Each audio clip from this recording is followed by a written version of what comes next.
ரொம்ப சந்தோஷமா இருக்கு. சார் வந்து என்னை பார்த்து அந்த படம் நீங்க பண்றீங்க அப்படின்னு சொன்னாங்க. சரி, படம் பண்ணுவோம். எனக்கு அவங்க குடுப்பாங்களா அப்படின்னு எனக்கு ஒரு சின்ன டவுட்டா இருந்தது. ஏன்னா நம்ம நெறைய இடத்துக்கு போவோம். அதுல பார்த்தீங்கன்னா, பாதி பேர் நமக்கு குடுப்பாங்க, பாதி பேர் குடுக்க மாட்டாங்க. எனக்கு தெரிஞ்ச வரைக்கும் என்னுடைய பாயிண்ட் ஆஃப் வியூல. Sir thank you sir. Thank you sir. Sir வந்து இந்த மாரி நீங்க இத பண்றீங்க அப்படின்னு அப்புறம் வந்து கன்ஃபார்ம் பண்ணாங்க. அட்வான்ஸ் குடுத்தாங்க. ஷூட் நல்லா போச்சு. எனக்கு ரொம்பவுமே புடிச்சிருந்தது. ஏலகிரியில ஃபுல்லா ஷூட் போச்சு. நெறைய பேர் வந்து என்ன கேட்பாங்க. என்ன கேட்பாங்கன்னா, "நீங்க வந்து படம் நடிக்கிறீங்களா? நடிக்க தெரியுமா?" அப்படிங்கிற மாரிலாம் ஒரு சில சமயத்துல கேட்பாங்க. நான் அவங்களுக்காக சொல்றேன். 2 வருஷம் இந்த சோசியல் மீடியா விட்டு இந்த 2 வருஷத்துல நான் 22 படம் முடிச்சிருக்கேன். நான் எதையுமே எந்த ஆக்டர் கூடவும் ஃபோட்டோ போடல. கிட்டத்தட்ட நான் சினிமாவுல மெயினான நெறைய ஹீரோ கூட படம் பண்ணிட்டு தான் இருக்கேன். எல்லாம் சஸ்பென்ஸா இருக்கு. சம்மர்ல எனக்கு 7 படம் ரிலீஸ் ஆகுது.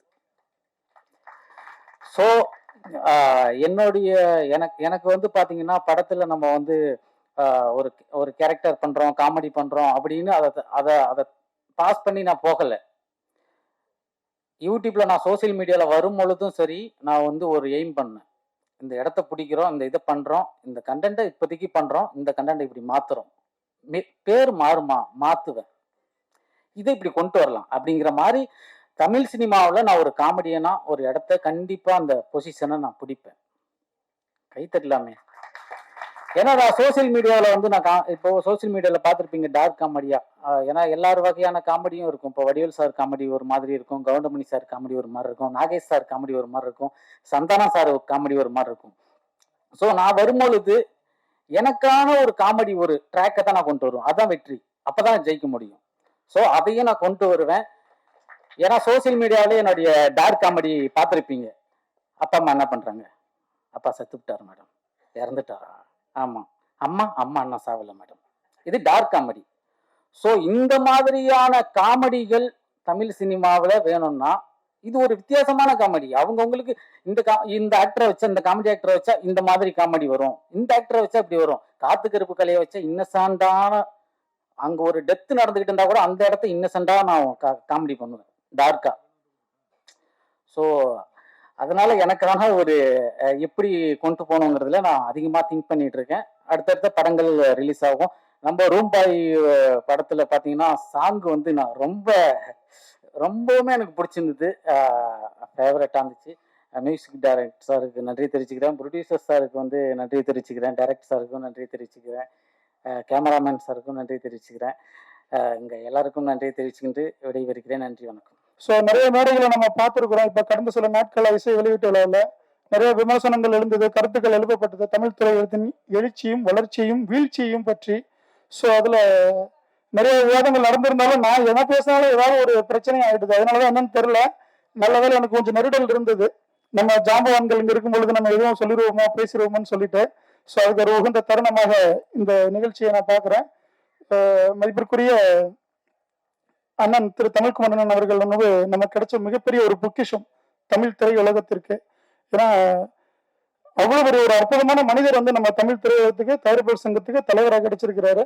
ஸோ அதனாலதான் வந்து எப்படி வந்தாகணும் அப்படின்னு அவர் வர்றதும், அவருக்காக காத்திருந்த கலைப்புலி தான ஐயா அவர்களும், இதெல்லாம் வந்து எல்லாமே ஒரு ஒற்றுமை உணர்வை காட்டுது.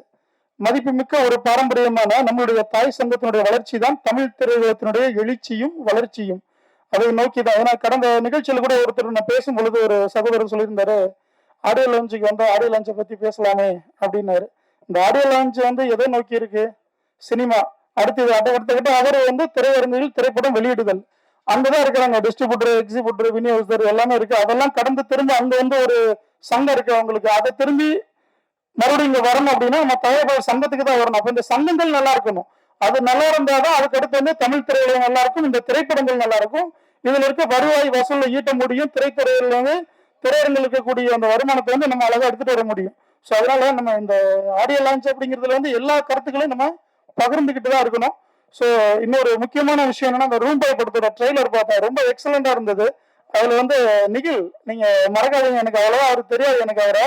இப்போ இதுல வந்து அந்த ட்ரைலர்ல பார்க்கும்பொழுதும் சரி, அந்த சாங்ஸ் பாருங்க. லஜ்ஜாவதியான ஒரு சாங் நம்ம எல்லாருமே பார்த்திருப்போம் இல்லைங்களா? ஒரு மிகப்பெரிய ஒரு ஹிட் அடிச்ச சாங் பரத் சாருக்கு. அதுல வந்து பட்டர்ஃபிளை சாங் வந்து அந்த மாதிரி ஒரு எக்ஸலண்டான சாங்ஸ், சூப்பர் சாங்ஸ் கொடுத்துருக்காங்க பட்டர்ஃபிளை சாங். நான் அகைன் வந்து ஒன் மோர் கேட்கலாமான்னு பார்த்தேன். எல்லாரும் முக்கியமானவங்க இருக்காங்க, திரும்ப நம்ம கேட்டுட்டு அது நல்லா இருக்காது. அதுக்குள்ள வந்து சொல்லிட்டாங்க தொகுப்பாளி, நீங்க வந்து நீங்க யூடியூப் சேனல்ல பாருங்க, அதுல வந்து பிளே ஆயிருக்குனாங்க. சரி பரவாயில்ல, இப்பயே டைப் பண்ணேன், அப்புறமா பாத்துக்கலாம்னு சொல்லிட்டு ஒரு அருமையான ஒரு சாங். இப்பெல்லாம் வர்ற பாடல்களை கேட்கவே முடியல, அவருடைய வரிகளும் புரியல, எத்தனை முறை கேட்டாலும் ஒன்றும் விளங்கவும் இல்லை. ஆனா வந்து இது அருமையான ஒரு பாடலை கொடுத்திருக்கிறாரு. ஸோ இசையமைப்பாளருக்கும் இந்த பாடலை எழுதிய பாடலாசிரியருக்கும், இதை அருமையாக இந்த படத்தை இயக்கி இருக்கக்கூடிய சகோதரர் இயக்குனர் அவர்களுக்கும், இத்திரைப்படத்தை தயாரித்த தயாரிப்பாளருக்கும், ஒட்டுமொத்த டெக்னீஷியனுடைய மனமார்ந்த வாழ்த்துக்கள், நன்றிகள்.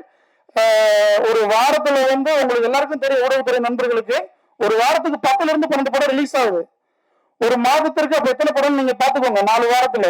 இதுல வந்து கடைசியா ஒரு ஃபங்க்ஷன்ல நான் பேசும்போது ஒரு சார் சொன்னாங்க, சிறு முதலீட்டு திரைப்படங்களும் நல்லா தான் ஓடிக்கிட்டு தான் இருக்கு அப்படின்னாங்க. அப்படிலாம் இல்லைங்க, அது ஓடுறது ஏதோ ஒரு படத்தை சொல்றாங்க. 75 நாள் இந்த ஒரு படத்தை நம்ம ஃபங்க்ஷன் பார்த்தோம், நம்ம சிறைங்கிற படம், அதுதான் நம்ம பார்த்திருக்கோம். அதுக்கிட்ட எவ்வளவு படங்கள் வந்திருக்கு சிறு முதலீடு திரைப்படங்கள்.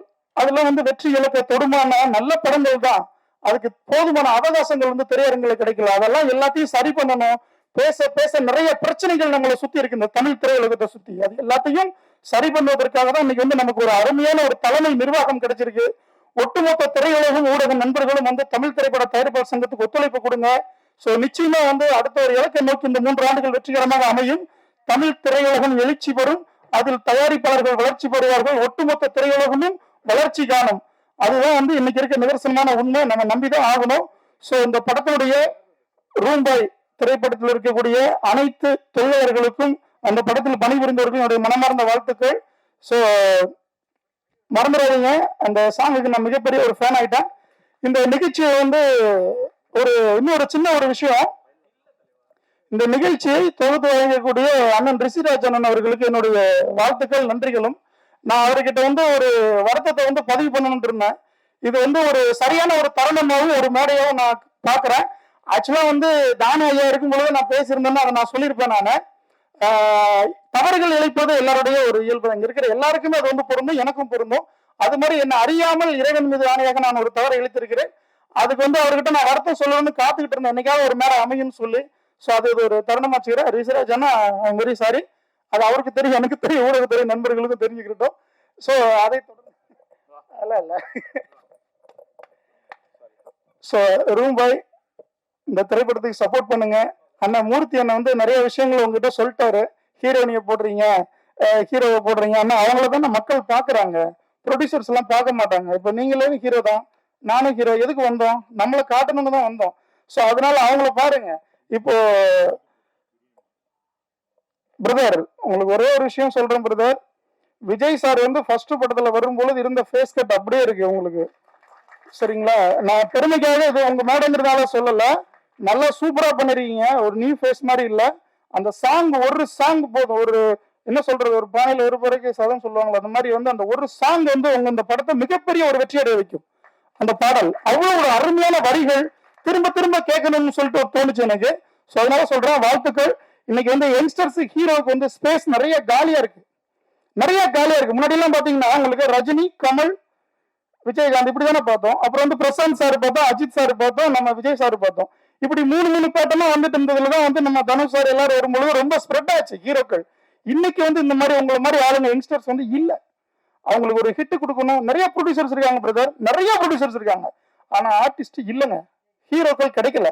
ஸோ அந்த இடத்த வந்து ஃபில் பண்ணுங்க. உங்களுக்கு என்னுடைய மனமார்ந்த வாழ்த்துக்கள். நீங்க நிறைய படங்கள் பண்ணணும். நன்றி, வணக்கம்.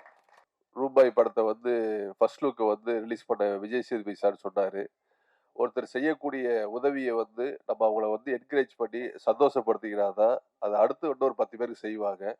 அந்த நாகரிகமான மரியாதை நிமித்தமாக இந்த ஃபர்ஸ்ட் லுக்கை வெளியிட்ட மக்கள் செல்வம் விஜய் சேது சார் அவர்களுக்கு தயாரிப்பாளர் சங்கத்தின் சார்பாக மிக மிகுந்த நன்றியை தெரிவித்துக் கொள்கிறேன்.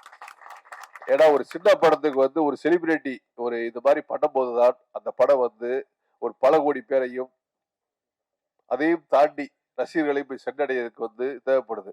ஏன் சொல்றேன்னா, நீங்க தாய் கிழவிங்கிற படத்தை வந்து வேற எந்த ஒரு தயாரிப்பாளர் எடுத்ததா கூட இவ்வளவு பெரிய போய் ரீச் ஆயிருக்காது. ஸோ சிவகார்த்தியனுக்கு ஒரு தயாரிப்பாளர் வந்து நடிகராக இருந்துக்கிட்டு அந்த படத்துல ஒரு பார்ட்னர் இருந்து அந்த படத்தோட ப்ரொமோஷனுக்காக ஃபுல்லா பண்ணாரு. அதனாலதான் அந்த தாய் கிழவிங்கிற படம் எரிச்சாச்சு. ஸோ இந்த ரூபாய்ங்கிற ஒரு டைட்டில வந்து நீங்க வந்து வெளியே தெரிய வைக்க ஒரு உதவிய மக்கள் செல்ல விஜய் சேதுபதிக்கு மீண்டும் மீண்டும் தயாரிப்பாளர் சங்கத்தின் சார்பாக நன்றி தெரிவிச்சுக்கிறேன். ரூபாய் இந்த டைட்டில் வந்து பாத்தீங்கன்னா எல்லாருமே யூஸ்வலா ஒரு ஹோட்டல்ல ஸ்டே பண்ண போனோம்னா எல்லாருமே கூப்பிடக்கூடிய ஒரு டைட்டில். அந்த ஹோட்டலுக்குள்ள நடக்கக்கூடிய பல கதைகள்ல வந்து ஒவ்வொரு கேரக்டரையும் ஒவ்வொரு ஆஸ்பெக்டான ஆட்கள் வந்து தங்குவாங்க. அதை எல்லாத்தையும் பார்க்கக்கூடிய ஒரு கேரக்டர் தான் அந்த படத்துல வந்து ரூபாயா இருக்க நினைக்கிறேன் வந்துட்டு உங்களுக்கு. அதுல ஒரு பெரிய ரொம்ப சந்தோஷமான விஷயம் என்னன்னா அதோட தயாரிப்பாளர் பையன் சூரியகலா சந்திரமூர்த்தி பையன் அதில் அறிமுகமாக இருக்காரு. ஸோ அதனால வந்து அவருக்கு இந்த நேரத்தில் வாழ்த்துக்களை சொல்லிக்கிறேன். ஏன்னா ஃபர்ஸ்ட் படம் பண்ணியிருக்காரு.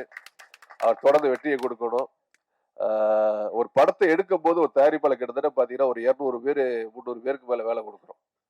ஆனால் அந்த படத்தை எடுத்து முடிச்சதுக்கு அப்புறம் பார்த்தீங்க அப்படின்னா குறைஞ்ச வச்சு ஆரம்பிச்சிக்கிறா ப்ரொமோஷன் ஆரம்பிச்சு விடைகள் ஆரம்பிச்சு அதில் ஆரம்பிச்சு இதில் ஆரம்பிச்சு போஸ்ட் ஆரம்பிச்சு அதுக்கப்புறம் ஒரு 500 பேர் வேலை பார்க்கணும். ஆனா அந்த தயாரிப்பாளர் என்ன பண்ணாரு, ஏதோ ஒரு கதையை ஒருத்தர் வந்து சொல்றாரு, அந்த கதையை நம்பி வந்து அவர் படம் எடுத்துறாரு. இதுதான் ஒரு தயாரிப்பாளர் செய்யக்கூடிய ஒரு வேலை. சோ அந்த படம் லாஸ் ஆகி போச்சு அப்படின்னா அதை யார் நடிகர்கள் காப்பாத்தணும்? தயாரிப்பாளர் மேல தப்பு இருக்கா? சோ 75% தயாரிப்பாளர்கள் வந்து நீங்க வந்து இழந்து நிக்கிறாங்க. அந்த கதையை அவங்க சூஸ் பண்றாங்களா? கிடையாது. ஆனா இதே ஆந்திரால வந்து பாத்தீங்கன்னா ஒட்டுமொத்த தயாரிப்பாளரையும் ஆந்திரால இருக்கக்கூடிய இண்டஸ்ட்ரியில இருக்கக்கூடிய எல்லா நடிகர்களும் காப்பாத்துறாங்க. சோ தமிழ்நாட்டுல காப்பாத்துற யாருமே இல்ல. ஒரே ஒருத்தர் சூப்பர் ஸ்டார் ரஜினிகாந்த் சார் தவிர வேற யாரும் தயாரிப்பாளர் காப்பாத்தவே இல்ல. ஒரு பெரிய படம் சார், தெலுங்கு லாஸ் சார், இமிடியேட்டா கூப்பிடுறாங்க. டைரக்டர் பெரிய படத்தை மேடையில சொல்லல, இமிடியேட்டா லாஸ், 200 கோடி ரூபாய் லாஸ். உடனே கூப்பிட்டு அந்த ஹீரோ சொல்றாரு, சார் ஒன்றும் கவலைப்படாதீங்க, நான் இமிடியேட்டா உங்களுக்கு பண்ணி தரேங்கிறாரு. சோ அவர் வீட்டுல எப்படின்னா ஒரு ஃபயர் எரிஞ்ச மாதிரி தீ எரிஞ்சுக்கிட்டு இருக்குது. அவ்வளவு பேர் பிரஷர் பண்றாங்க. ஏன்னா ஒரு படம் லாஸ் அப்படிங்கும் போது கிட்டத்தட்ட ஒரு 50 பேர் 100 பேர் படம் கொடுத்தா எல்லாம் போய் வீட்டுல அடப்பாங்க. அவர் சூசைட் பண்ற ஸ்டேஜ் கூட போகலாம், மனநிலை மாறலாம். ஆனா அந்த நேரத்துல ஹீரோ எப்படி காப்பாத்துறாரு பாருங்க. சார் ஒன்றும் கவலைப்படாதீங்க நான் இருக்கிறேன். அப்ப எரிஞ்சுக்கிட்டு இருக்க தண்ணியில ஃபயர்ல வந்து தண்ணியை ஊத்தி அடைக்கிற மாதிரி அந்த மாதிரி தமிழ் திரையுலகத்துல வந்து யாருமே சப்போர்ட் பண்ண மாட்டேங்கிறாங்க. சோ தெலுங்கு திரையுலகம் வந்து எல்லா ஹீரோஸும் ப்ரொடெக்ட் பண்றாங்க. சார் தயாரிப்பாளர் இடமே இல்ல சார் உங்களுக்கு. நான் இப்ப மேடையில சொல்றேன் சார், நானே இனிமே பெரிய படம் எடுக்க தயக்கிறேன், வேலைக்கிறேன். நான் சின்ன படம் 5 கோடி 7 கோடி எடுத்துட்டு போயிருக்கிறேன் உங்களுக்கு. சோ ஒரு கதையை சூஸ் பண்ண ப்ரொடியூசர் எக்ஸிக்யூட் பண்ண யாரு பண்றா? ஒரு படத்தை 70% சம்பளம் எங்கே போகுது சொல்லுங்க நீங்க? 30% ப்ரொடக்ஷன் காஸ்ட் போகுது. அப்போ ஒரு ஆயிடுச்சுன்னா ஒரு சப்போர்ட் பண்ணணும் சார், ஒரு கை கொடுத்து தூக்கணும். அப்பதான் அடுத்த டிராவல் பண்ண முடியும் உங்களுக்கு. சோ எல்லாரும் திரையில வளர்த்து விட தயாரிப்பாளர்கள் இன்னைக்கு அந்த இடமே இல்லாம இருக்குது. அதனால தெலுங்கு இண்டஸ்ட்ரியை பார்த்து மத்த கதை தெரிஞ்சுங்க. சோ அதுக்காக ஒரு கலந்தாய்வு கூட்டம் போட்டிருக்கோம். இப்ப நல்ல நிர்வாகம் வந்திருக்கு. முழுக்க முழுக்க சொல்றேன், தயாரிப்பாளர் பக்கத்துறையாக என்னைக்கு இருப்போம், எந்த நேரம் தயாரிப்பாளர் விட்டு கொடுக்க மாட்டோம். அதே மாதிரி இன்னொரு கோரிக்கை நான் வச்சுக்கிறேன். படம் ரிலீஸுக்கு அப்புறம் வந்து பாத்தீங்கன்னா நிறைய ப்ரோமோஷன்ஸ், ஏட்ஸ், வினையல்ஸ், இந்த மாதிரி நிறைய ஒரு ஆஸ்பெக்ட்ஸ் கம்பெனி எல்லாம் இருக்குது. இந்த மேடையின் வகையெல்லாம் சொல்றேன், அதை நிறைய பேர் மிஸ்கம்யூனிகேட் பண்ணிக்கிட்டு இருக்காங்க.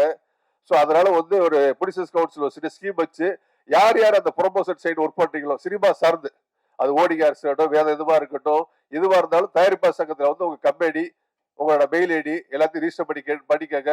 அப்படி பண்ண அப்படின்னா அவங்க மீது வந்து சப்போஸ் ஏதாவது கம்ப்ளைண்ட்ஸ் வந்துச்சு அப்படின்னா ரொம்ப தப்பு நடக்குது. அதாவது ஒரு படத்தை ரிலீஸ் பண்ணி சொல்லி கூட்டு போறாங்க, 5 கோடி செலவு பண்றேன்னு சொல்லி 50 லட்சம் பண்ணி விட்டுறாங்க. அது சரியா பண்றது இல்லை உங்களுக்கு. அதனால புகார் வர்றதுனால சினிமா சார்ந்து விளம்பரங்கள் சார்ந்து இருக்கக்கூடிய எல்லாருமே வந்து தயாரிப்பாளர் சங்கத்துல வந்து உங்க அட்ரஸ் பதிவு செய்து கேட்டுக்கொள்கிறேன். மீண்டும் நன்றி தெரிவித்துக் கொள்கிறேன்.